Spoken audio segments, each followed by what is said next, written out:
जनता politics में आपका स्वागत है। आज आपको चुनाव से पहले परिणामों की हवा के बारे में बताएंगे।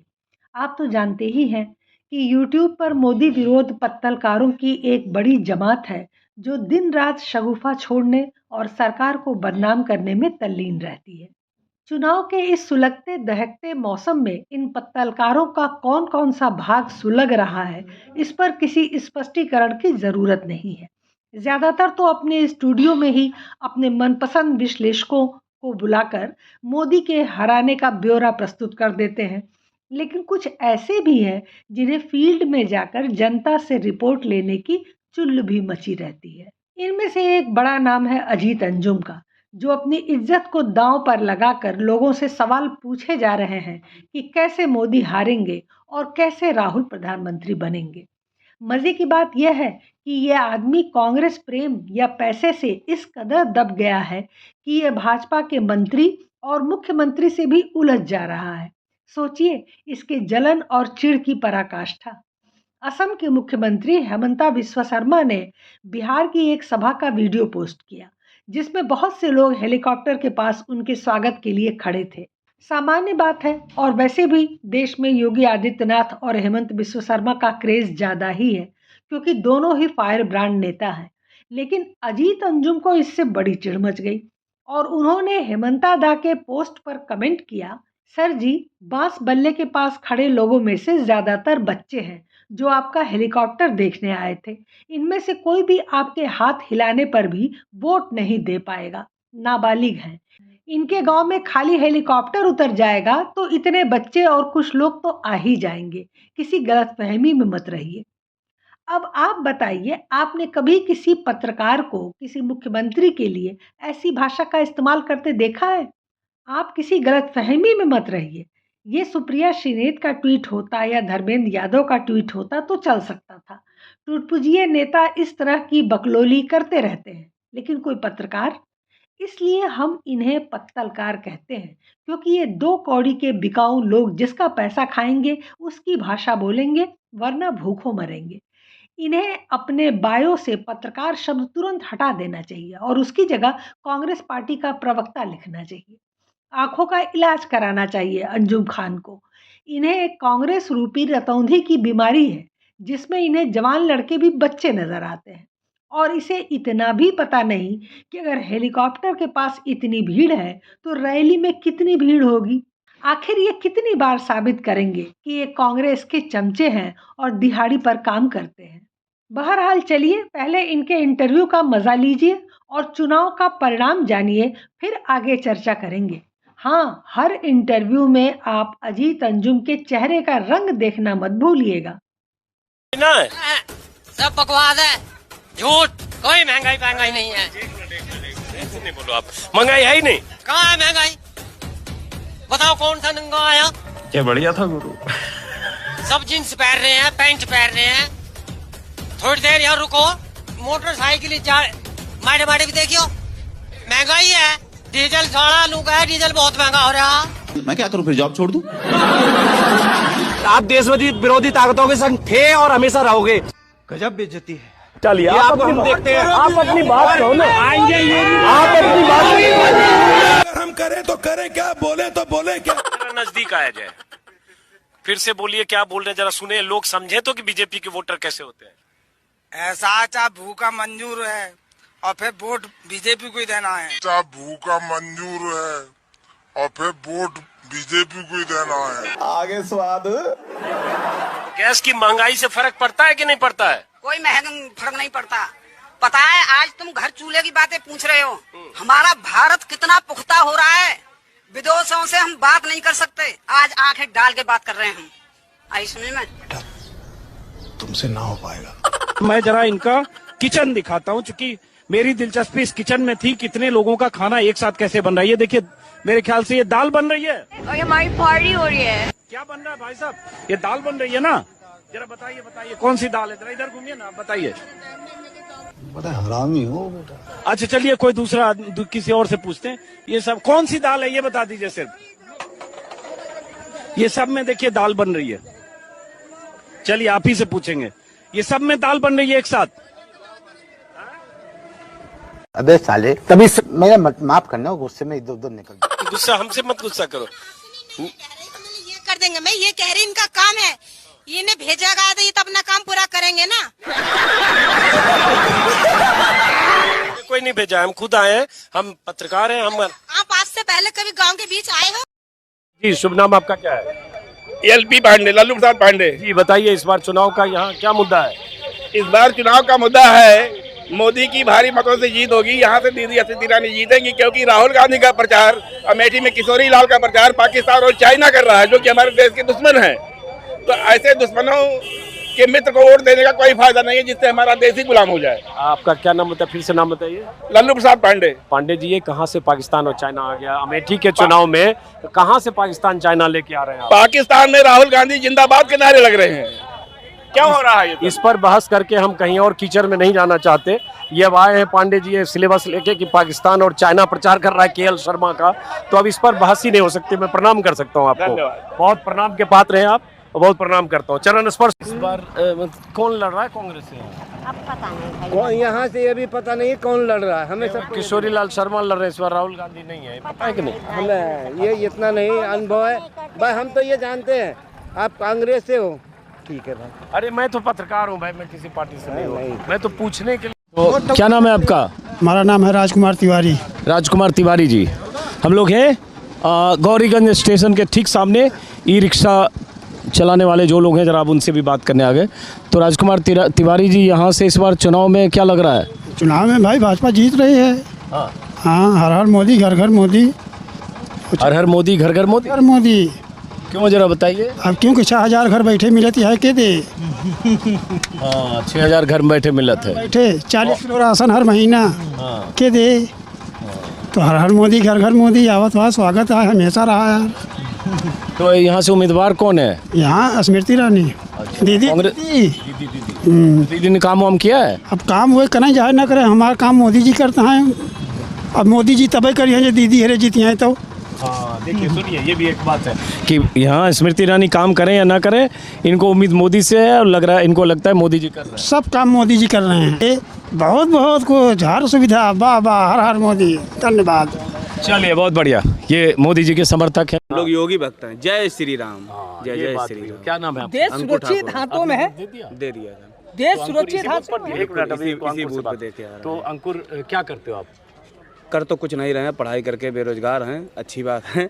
लेकिन हम लोग सांसद को देख के वोट नहीं, उन्होंने नहीं कुछ किया, अच्छी बात है ना करें, लेकिन हम लोग योगी जी को वोट देख कर दे रहे हैं। युवा हैं, हम ऐसे ही घूमते रहे जिंदगी भर, लेकिन योगी भक्त हैं। जय श्री राम। जय श्री राम। बहुत जरूरी है, आप इधर अब आइए। कुछ बस बस बस नहीं, अब आपसे जय जय श्री राम। ज्यादा बात करेंगे। अरे तो बात तो करो, जय श्री बात राम। तो, अरे बात तो करो अंकुर। अरे 2 मिनट। देखिए, खुद कह रहे हैं कि हर तरह की डिग्री उनके पास है, कोई ऐसी डिग्री नहीं जो उनके पास नहीं है, लेकिन योगी भक्त हैं। और जय श्री राम। अभी और भी अच्छे इंटरव्यू हम आपको दिखाएंगे जिसमें लोगों ने भिगो भिगो कर मारा है, लेकिन उसके पहले इनकी एक पोस्ट जरूर देख लीजिए। मोदी जी के 40 से अधिक इंटरव्यू पर सारे विपक्षी तिलमिला रहे हैं, तो इन पत्तलकारों की जिम्मेदारी बनती थी कि कांग्रेस के जले हुए पर बरनौल या ठंडा तेल लगाएं। लिहाजा इन्होंने अपनी औकात को ताक पर रखकर एक पोस्ट लिखी एक्स पर। क्या ये सही है कि पीएम आवास पर होने वाले इंटरव्यू के लिए पूरा सेटअप सरकार की तरफ से मुहैया कराया जाता है, कैमरा से लेकर लाइट तक? एंकर खाली हाथ जाते हैं और सवाल पूछकर खाली हाथ आते हैं। बाद में एडिटेड टेप चैनल को उपलब्ध करा दिया जाता है। इंटरव्यू का ये कौन सा फॉर्मेट है कि एडिटिंग पर चैनल का कंट्रोल नहीं है? जिन चैनलों के लिए प्रधानमंत्री आवास में इंटरव्यू हुआ है, वहां काम करने वाले लोग ही सही जानकारी दे सकते हैं। मतलब इन्हें कुछ पता नहीं है कि इंटरव्यू का क्या सिस्टम है। फिर भी इन्होंने विपक्षियों को एक मुद्दा दिया कि सारे इंटरव्यू प्रधानमंत्री के सेटिंग से चलाए जा रहे हैं। अब इस पर लोगों ने कैसे इनकी धुनाई की, वह कहानी तो बहुत लंबी है, लेकिन एक व्यक्ति के जवाब से आप समझ लीजिए कि अजीत अंजुम की क्या दुर्दशा हुई होगी। दिनेश भाटी लिखते हैं कि अंजुम, तेरी एडिटिंग सही समय पर तेरे माँ बाप ने की होती तो तू आज इतना बड़ा लतखोर, निर्लज्ज, मक्कार और जाहिल ना होता।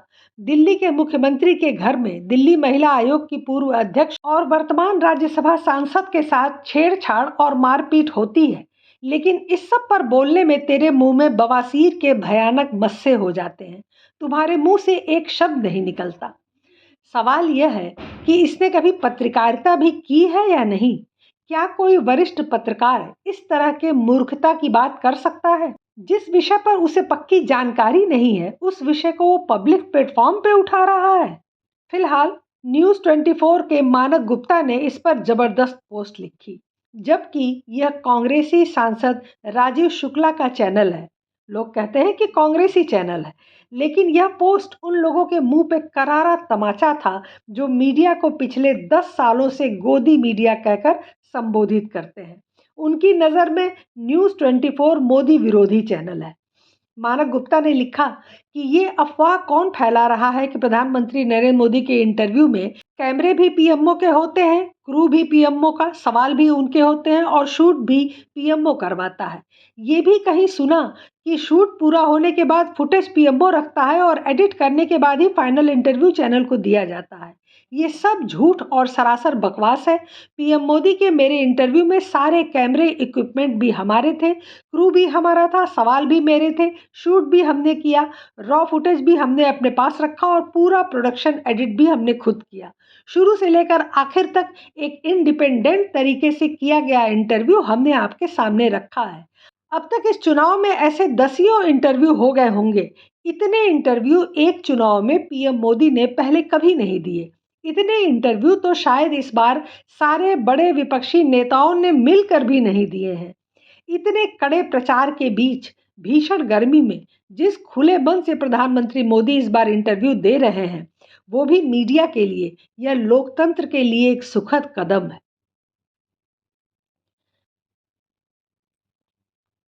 पीएम ने इस बार अपने इंटरव्यूज में मुद्दा भी शायद ही कोई छोड़ा हो। उन पर जिन मुद्दों पर चुप्पी साधने के आरोप लगे, मैंने वो सवाल भी पूछे और उन्होंने खुलकर जवाब भी दिए। हाँ, ताकि सनद रहे, इंटरव्यू में कोई टेलीप्रॉम्प्टर भी नहीं था। इसके बाद अजीत, रवीश, पुण्य प्रसून और आफरा जैसे तथाकथित पत्रकारों की क्या स्थिति हुई होगी, वो आप सोच सकते हैं। मानक के इस पोस्ट पर रुबिका लियाकत ने भी खूब मज़े लिए और वो खुलकर सामने आ गई। उन्होंने लिखा, वाह गुरुजी, आपने तो अफवाह अंकल की सारी मेहनत पर पानी फेर दिया।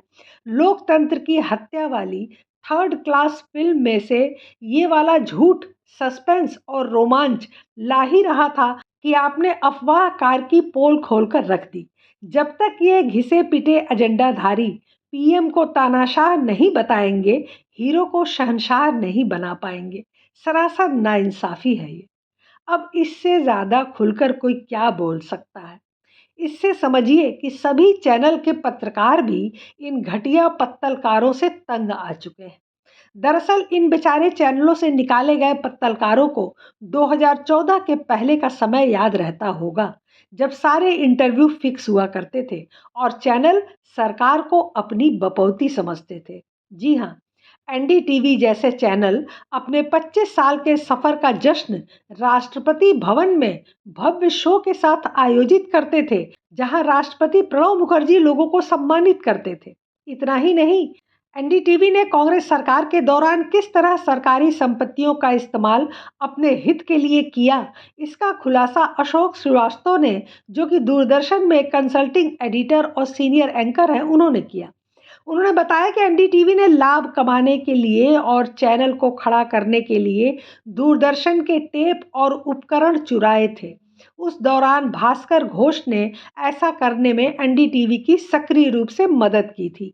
इन्हें आज भी मीडिया का वही रूप याद है और उसी एनडीटीवी के फटीचर एंकर रवीश कुमार ने आज सभी चैनलों को गोदी मीडिया का नाम दिया है, जबकि गोदी में बैठने का अनुभव इनका ही पुराना है। अब सोचिए कि अर्श से फर्श पर ला दिया इन्हें नरेंद्र मोदी ने, तो चिढ़ होना तो स्वाभाविक है ना। कोई लौटा दे मेरे बीते हुए दिन, इसी उम्मीद के साथ ये हर चुनाव में मोदी विरोध का झंडा लेकर उतरते हैं, लेकिन जनता इनके मंसूबों पर पानी फेर देती है। आप इनके चरित्र को इस एक उदाहरण से समझ सकते हैं कि एक मुख्यमंत्री के सरकारी आवास में मुख्यमंत्री के सामने एक महिला सांसद की पिटाई पर Ravish Kumar 0 tweet, Arfa Khanum 0 tweet, Rajdeep Sardesai 0 tweet, 2 BHK पत्रकार 0 tweet, Ajit Anjum 0 tweet, Priyanka Vadra 0 tweet, Rahul Gandhi 0 tweet, Supriya Bhardwaj 0 tweet, Supriya Shrinate 0 tweet, Akhilesh Yadav 0 tweet, Tejashwi Yadav 0 tweet. किसी ने एक सिंगल पोस्ट भी नहीं की। अब आप कल्पना करिए, यदि किसी बीजेपी के मुख्यमंत्री के सरकारी आवास में किसी महिला सांसद की पिटाई हुई होती तो क्या होता? तो ऊपर के लिखे सभी नाम ढोल मंजीरा लेकर घाघरा उठा उठा कर डांस करते और यही मुख्य चुनावी मुद्दा बन जाता। फिलहाल अब अजीत अंजुम किसी शहर में इंटरव्यू लेने नहीं जाएगा, यह तो तय है।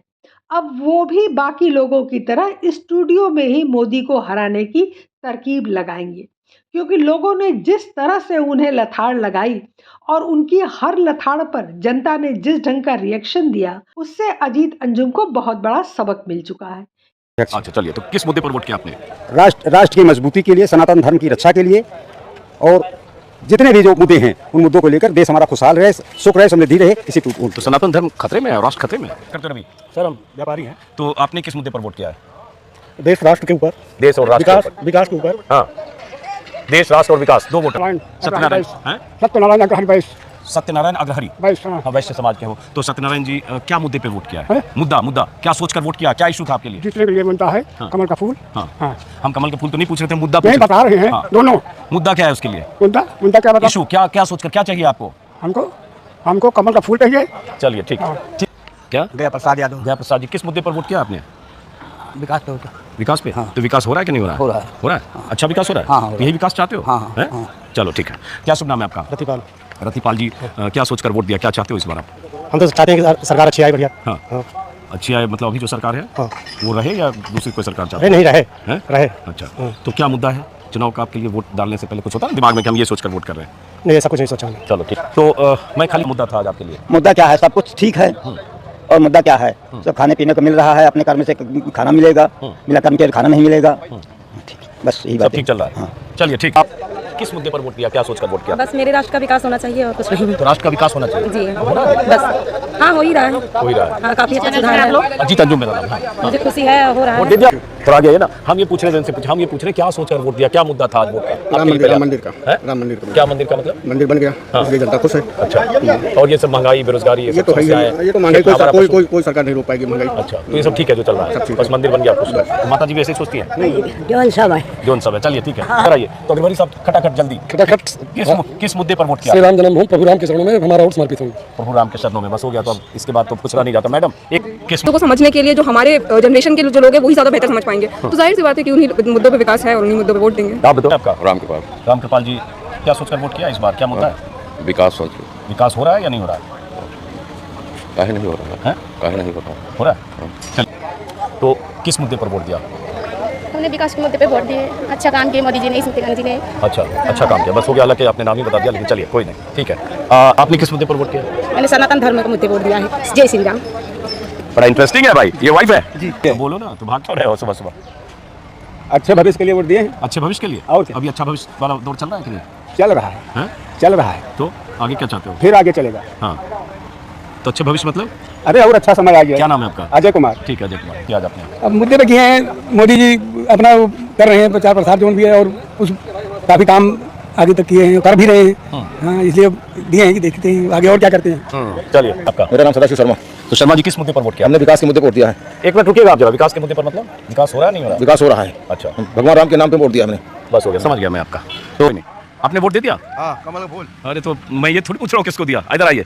LLB कर रहे हो, तो किस मुद्दे पर वोट किया? वोट राष्ट्र के विकास के नाम पे दिया, जो शिक्षा, स्वास्थ्य और रोजगार की बात। हाँ जी। तो वो हो रहा है क्या अभी 5 साल में या 10 जी? 5 साल में हो रहा है, बस केवल रोजगार की कमी है। रोजगार की कमी है। रोजगार कमी कैसे दूर होगी? रोजगार की कमी भी इस बार दूर हो जाएगी। कैसे? वोट चलो, तो शाम वोट किया आज आपने? बस व्यापार वगैरह ये सब। क्या व्यापार ठीक चल रहा है, खराब चल रहा है? नहीं, व्यापार पर बढ़िया चल रहा है। ऐसा नहीं। अनिल तिवारी जी, किस मुद्दे पर आज वोट किया आपने? हम शिक्षा, विकास और सुरक्षा व्यवस्था। तो शिक्षा, विकास, सुरक्षा व्यवस्था से मतलब? जैसे शिक्षा को अग्रसर आगे बढ़ाना, सुरक्षा व्यवस्था को आगे बढ़ाना, जो विकास करेगा उसके लिए हम लोगों ने। तो ये सब तीनों चीज हो रहा है अभी? जी सर। आने वाले जो 10 साल बीते हैं उस सरकार ने बहुत ही अच्छा डेवलप किया है। चलिए, शुक्रिया। आप भी इसी तरह की जो ये बोल रहे हैं? तिवारी मेरा नाम है। और हमने अपना वोट देश के हित के लिए किया है, और जो राम को लाए हैं हम उनको ले आएंगे। बहुत बढ़िया। अब आप समझते जाइए, इससे अंदाजा लगाए। तो किस मुद्दे पर वोट किया है? अब क्या बताएं आपको, और चोरी से दिया जाता है ना, बता के दिया तो दिया नहीं जाता। मुद्दा पूछ रहे हैं कि महंगाई है, विकास है, देश है। महंगाई से क्या मतलब है, हमारा राम मंदिर बन गया बस, हम महंगाई से मतलब नहीं रखते, मतलब ही नहीं है, कुछ मतलब नहीं है, कुछ नहीं मतलब है, केवल मेरा राम मंदिर बन गया बस, समझते जाइए। 2 मंदिर और बन जाए बस, उसी से खुश हैं। 2 मंदिर और बन जाए, जो योगी जी भाषण में बोलते हैं ना, और बीजेपी नेता जो बोलते हैं, समझिए उसका असर कैसे होता है। खैर, नमस्कार। नमस्कार, क्या शुभ नाम है आपका? विवेक शुक्ला। आप अच्छा, चलिए, आपकी वाइफ है? हाँ जी। तो क्या करते हो विवेक जी वैसे आप? अध्यापक हूँ। अध्यापक हो, प्राइवेट स्कूल में? नहीं सरकारी।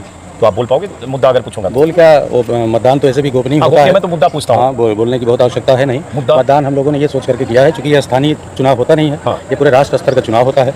तो जो हमारे देश को अच्छे से चलाए, सबका विकास हो और सबका विश्वास हो उस पर, उसी को हमने सोच करके वोट दिया है, विदेशों में भी, जिससे हमारी अच्छी छवि रहे। आप तो खुद समझदार हैं, सब समझ गए होंगे। बिल्कुल, और ऐसे भी आप सरकारी सरकारी कर्मचारी हैं, तो ज्यादा पूछूंगा भी नहीं, लेकिन इतना इशारा काफी है। तो किस मुद्दे पर वोट किया? सिर्फ एक सवाल है मेरा। मुद्दा क्या है, जो विकास करेगा, जो मतलब कि देश को सुधारेगा, उसी को वोट देंगे। आप राष्ट्र के लिए? राष्ट्र के लिए, भारत देश के लिए। भारत देश के लिए, अमेठी के लिए। अमेठी भी तो भारत देश में ही तो है, सबका साथ सबका विकास होगा। आप कोई दिक्कत परेशानी, महंगाई, ये सब कुछ भी नहीं, महंगाई वगैरह इसको कुछ भी नहीं, जैसे सैलरी बढ़ रही है वैसे महंगाई बढ़ रही है। बड़ा इंटरेस्टिंग है, जो आप समझ सकते हैं कि बहुत सारे ऐसे लोग मिलेंगे जो कहेंगे महंगाई से दिक्कत नहीं है, सब आमदनी बढ़ रही है तो महंगाई भी। पोलिंग बूथ से अब ये लोग वोट देने जा रहे हैं। चलिए हम पहले ही पूछ लेते हैं, हम तो ऐसे अंदर से जो लोग निकलते हैं उनसे पूछते हैं, लेकिन आप जा रहे हैं, पहले ही पूछ लेते हैं, क्या मुद्दा है चुनाव का आपके लिए? हमारा चुनाव का मुद्दा है मोदी जी आए, नरेंद्र मोदी जी का, और पब्लिकों को फायदा हो। जी, क्या नाम है आपका? राम अवध राव। राम अवध राव। तो क्या सोचकर वोट दिया, किस मुद्दे पर इस बार? इस बार भाजपा को जिताना है, मैंने भाजपा को दिया है। मैं तो पार्टी पूछ ही नहीं रहा, आप खटाक से नहीं, बिल्कुल, हम जिसको दिए हैं मैं उसको बता रहा हूं। हम ये पूछ नहीं रहे थे वैसे, हम तो मुद्दा पूछ रहे हैं। अच्छा, हाँ, मुद्दा बताओ। मुद्दा कोई नहीं, मैंने भाजपा को दिया। चलो ठीक है, जाओ आप लोग। हाँ जी। क्या शुभ नाम है आपका? बंसीलाल बरनवाल। वरणवाल साहब, हम ऐसे ही पूछते रहते हैं कि क्या मुद्दा है, क्या सोचकर वोट कर रहे हैं, तो क्या सोचकर वोट किया, किस मुद्दे पे किया? ये सोच कर वोट किया कि आगे हमारे क्षेत्र का और ढंग से विकास हो।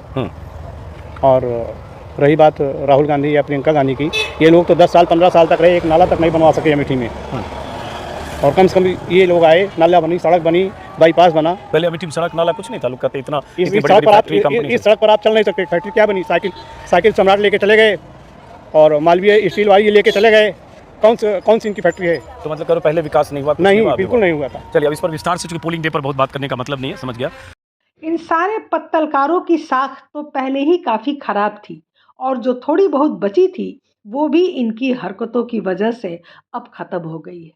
तो इन सारे वीडियो के बाद अब आपको 4 जून को होने वाले चुनाव परिणाम की घोषणा का पता चल गया होगा, तो अब इससे ज़्यादा कुछ जानने की ज़रूरत नहीं है।